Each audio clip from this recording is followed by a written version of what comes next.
Fala, filhotes, estão vivos? No vídeo de agora nós vamos falar um pouquinho sobre essa obra aqui, a Formação Social da Mente, do L.S. Vygotsky, Psicologia e Pedagogia da Martins Fontes.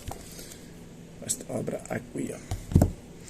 Desenvolvimento das funções psicológicas superiores. Há muito tempo, o grande psicólogo russo, L.S. Vygotsky, é reconhecido como um pioneiro da psicologia do desenvolvimento.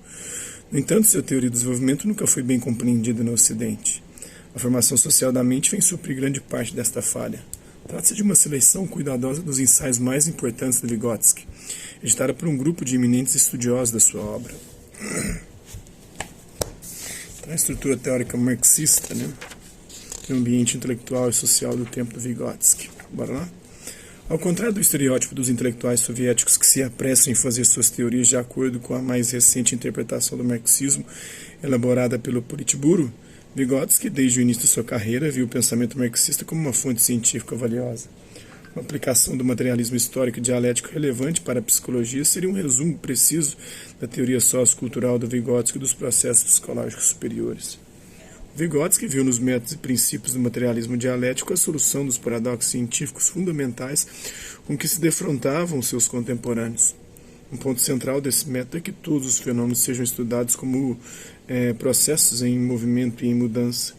Em termos do objeto da psicologia, a tarefa do cientista seria de reconstruir a origem e o curso do desenvolvimento do comportamento e da consciência. Não só todo fenômeno tem sua história, como essa história é caracterizada por mudanças qualitativas, mudança na forma, estrutura e características básicas e quantitativas. O Vygotsky aplicou essa linha de raciocínio para explicar a transformação dos processos psicológicos elementares em processos complexos. O cisma entre os estudos científicos naturais dos processos elementares e a reflexão especulativa sobre as formas culturais do comportamento poderia ser superado desde que se acompanhasse as mudanças qualitativas do comportamento que ocorrem ao longo do desenvolvimento. Assim, quando Vygotsky fala de sua abordagem como privilegiadora do desenvolvimento, isso não deve ser confundido com uma teoria do desenvolvimento da criança. Na concepção do Vygotsky, essa abordagem constitui um método fundamental da ciência psicológica. A teoria marxista da sociedade, conhecida como materialismo histórico, também teve um papel fundamental no pensamento de Vygotsky. De acordo com Marx, mudanças históricas na sociedade e na vida material produzem mudanças na natureza humana, na consciência e no comportamento.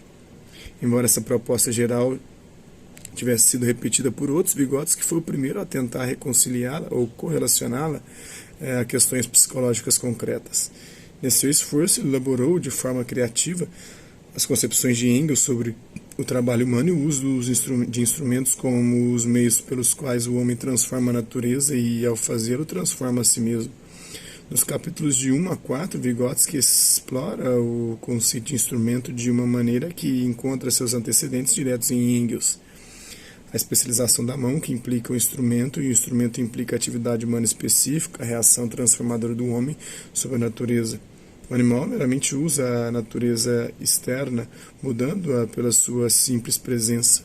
O homem, através de suas transformações, faz com que a natureza sirva a seus propósitos, dominando-a. Esta é a distinção final e essencial entre o homem e os outros animais. De maneira brilhante, o Vygotsky estendeu esse conceito de mediação na interação homem-ambiente pelo uso de instrumentos ao uso de signos.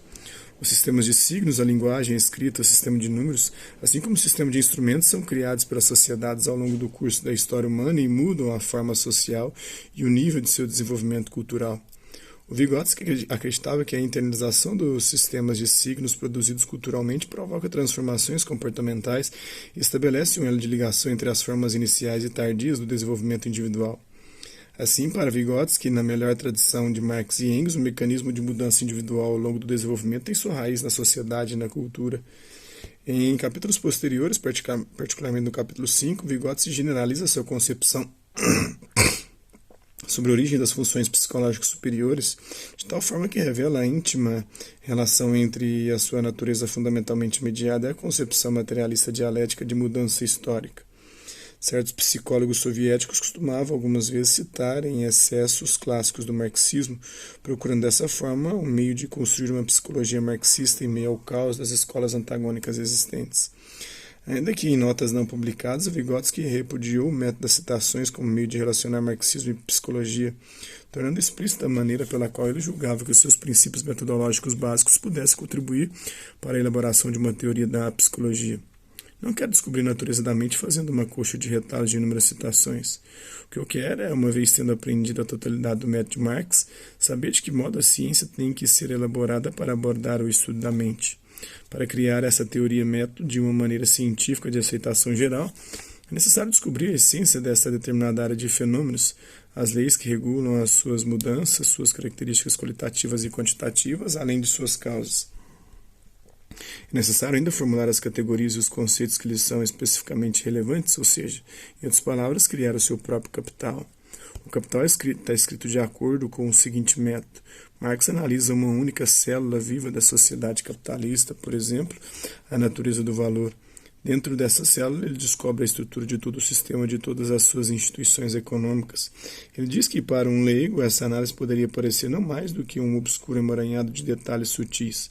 De fato, pode até ser que haja esses detalhes sutis, no entanto, eles são exatamente aqueles absolutamente necessários à microanatomia.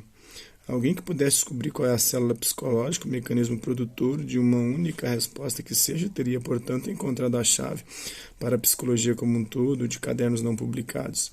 A leitura cuidadosa deste manuscrito nos fornece provas convincentes da sinceridade de Vygotsky e da imensa utilidade da estrutura por ele desenvolvida. O ambiente intelectual e social de seu tempo. Nos anos 20, na União Soviética, Vygotsky não era o único a utilizar as abordagens históricas e do desenvolvimento no estudo da natureza humana.